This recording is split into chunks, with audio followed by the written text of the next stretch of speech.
種過的花，重新的出發，放棄理想吧。別再看塵封的喜帖，你正在要搬家。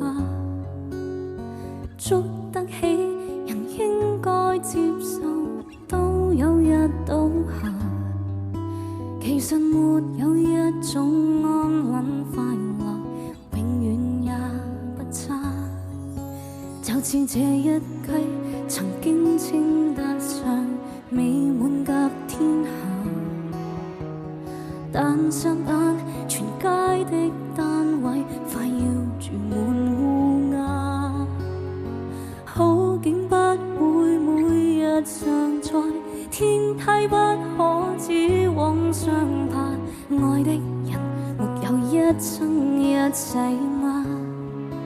大概不需要害怕。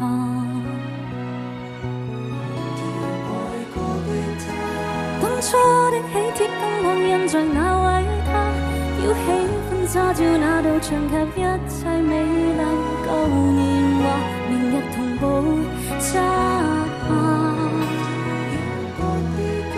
小餐台沙發雪櫃及兩份紅茶，溫馨的光景不過借出到期拿回嗎？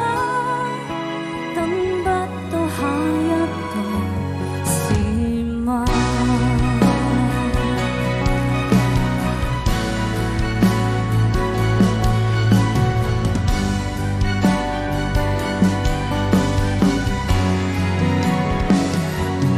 掉砌過的沙，回憶的堡壘，剎那已倒下。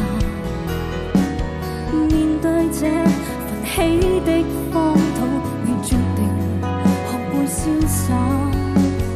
階磚不會拒絕磨蝕，將花不可幽禁落下。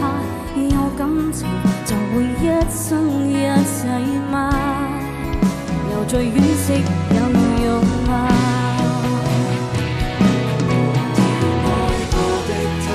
當初的喜帖更旁印象那位他，裱起婚紗照那道牆及一切美麗舊年華，明日同步摘下。小餐台沙發雪櫃及兩份紅茶，溫馨的光景不過借出到期拿回嗎？終須會是神都別怕。